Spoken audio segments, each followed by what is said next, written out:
শান্তির কথা শুনতে চায় না ইসরায়েল, ওরা চায় যুদ্ধ আর রক্ত।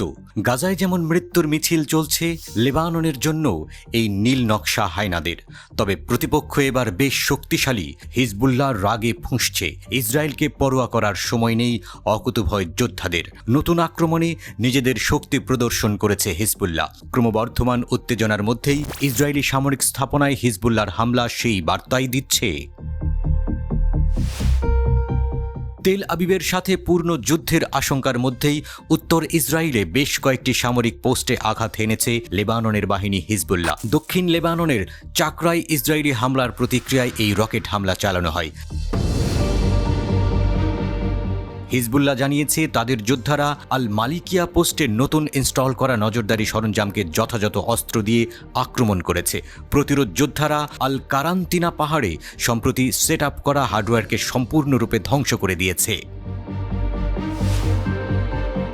হিজবুল্লাহ যোদ্ধারা নির্দেশিত ক্ষেপণাস্ত্র দিয়ে আল রাহেব সাইটে ইসরায়েলি সেনা অবস্থানেও হামলা চালিয়েছে। অপারেশন পরিচালনার জন্য তারা ব্যবহার করেছে anti tank guided missile.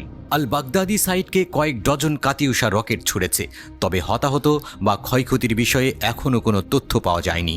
Israeli গণমাধ্যম জানিয়েছে দক্ষিণ লেবানন থেকে 4টি রকেট গ্যালিলি অঞ্চলে আঘাত এনেছে।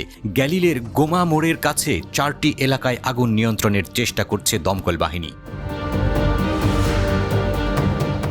বিকালে অতর্কিত হামলা চালানো হয়।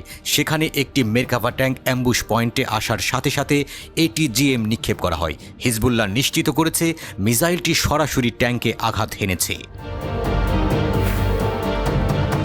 এদিকে ইসরায়েলি যুদ্ধবিমান দক্ষিণ লেবাননের হাওলা, মারকাভা এবং মেস আল জাবাল সহ বেশ কয়েকটি শহরে হামলা চালিয়েছে। রাষ্ট্রীয় ন্যাশনাল নিউজ এজেন্সি জানিয়েছে ইসরায়েলি বিমান হামলায় দক্ষিণ লেবাননে একজন নিহত এবং অন্য 2 জন আহত হয়েছে। সংস্থাটি জানিয়েছে কুনিন শহরে ইসরায়েলি হামলায় আরও 2 জন আহত হয়েছেন।